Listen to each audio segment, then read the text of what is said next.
Going on, dudes and dudettes. So, since there's not much positivity to talk about Lakers wins as of right now, let's get into, of course, some USC football news. So, the highly talented five-star quarterback Jake Garcia, who was looking to play his senior year of high school at La Habra after transferring from Neighborn down here in Southern California, looks like he's actually going to transfer to the south, but to the south of the country, to Georgia, to be able to play football, because as of right now they technically have not canceled any of their fall sports. But I mean, I think there's going to come a big decision within the next week or two about that. But excuse me, maybe he got some wind that they're not going to cancel the fall, because he says he really needs to have another season of football under his belt, in his opinion.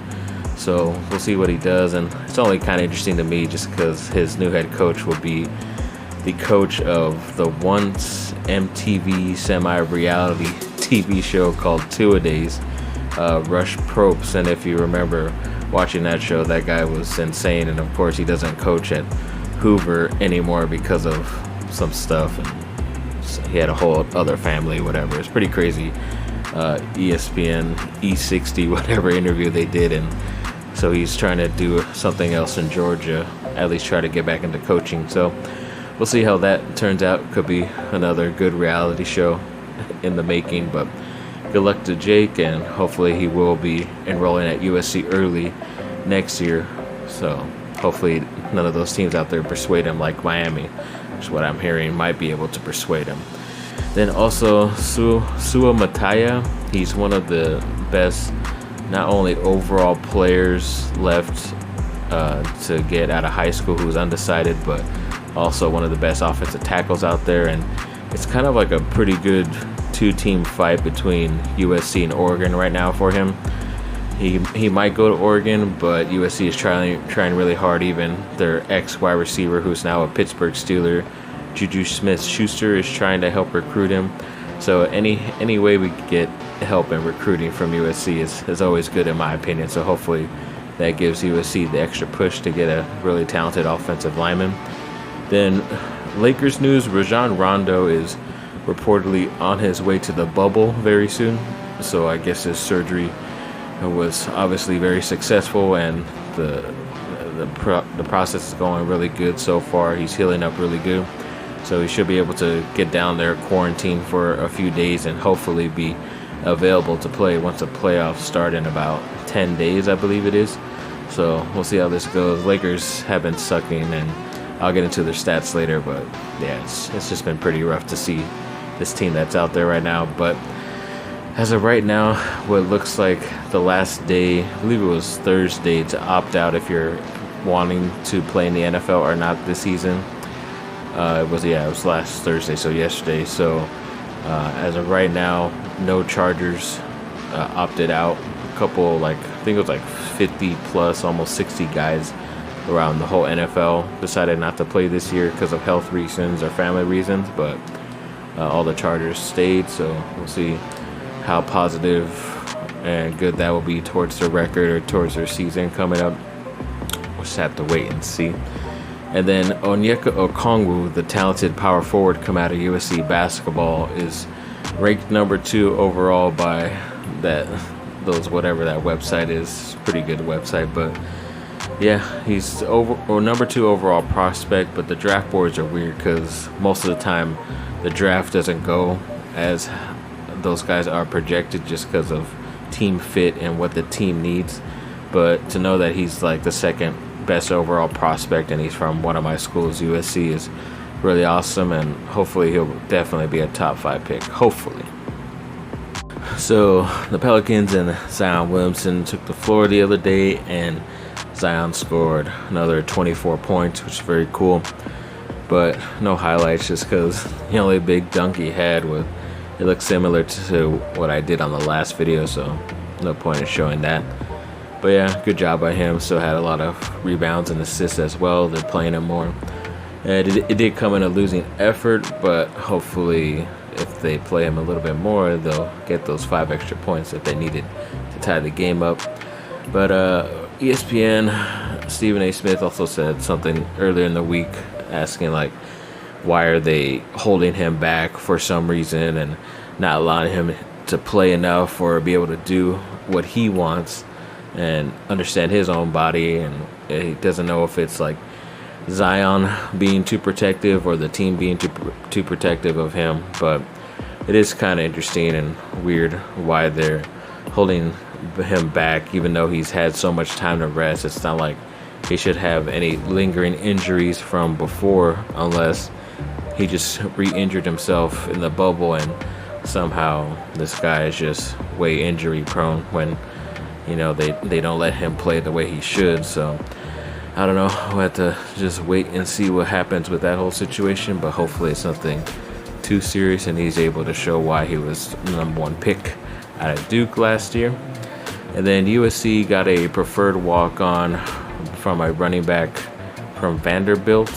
It's like their second walk-on Vanderbilt player that they got, but apparently this guy never really played that much for the team, and I think he's from England as well, but he's a good enough player. He has enough, they're able to give him an opportunity, he said. So his name is Samuel Orem Jones. He'll be a running back, so he'll compete with those guys. We'll see what he can do. His old teammate said some good things about him as well, so hopefully he can bring some explosiveness to the running back position for USC. And then college basketball is trying to discuss their own type of bubble situation where I don't really know, because it's in the preliminary talks right now. It's just, I think they should just, with all these conferences, choose 1 to 2 states to really kind of put everybody together and do that, since mostly all the campuses, well, especially out here on the West Coast, they're going to be online classes, so you won't have to worry about certain teams coming in or certain students disrupting and having the COVID cases go up if you have like 2 to 3 other schools staying at your school.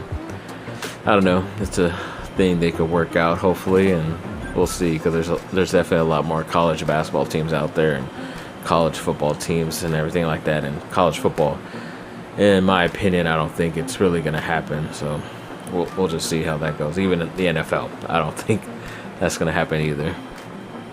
And the article brought up a good question about where is Jalen Johnson, the top overall freshman prospect coming into Duke, because as I mentioned in my last video, Duke players have been returning slowly, and most of the players are there as of right now, but no word on and no like visibly they've been showing if Jalen Johnson, their top guy, has been there, because they put out like too many videos showing everybody showing up and he wasn't in either of them.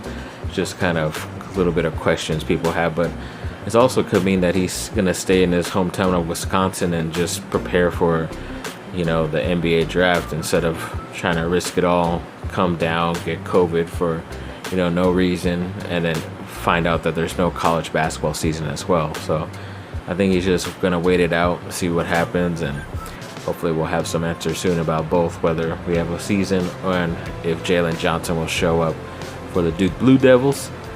And then the Lakers, as I mentioned earlier in this video, they've just been horrible while they've been in the bubble.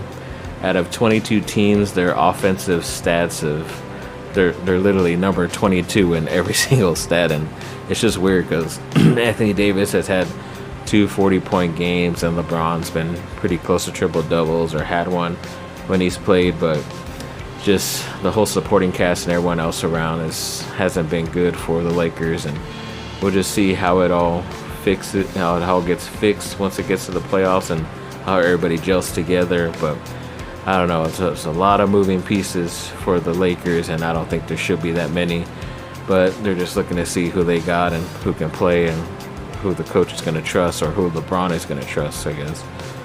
And then to get on to miscellaneous random news to finish off this video. So Billy Joe Armstrong, the frontman of Green Day, recently said in an interview that he's surprised he's even been able to live this long, just because growing up and dealing with all the stuff he did in his life and the punk rock scene itself, it's kind of, you find people like yourself because you're going through problems, whether it's depression or anything crazy like that, especially trouble at home when you're young. But he did mention in that video as well, like Chester Bennington of Linkin Park and Chris Cornell as well, two guys that in the music industry that have recently, I guess you could say, they did suicide, but there's other stories and conspiracy theories that they didn't.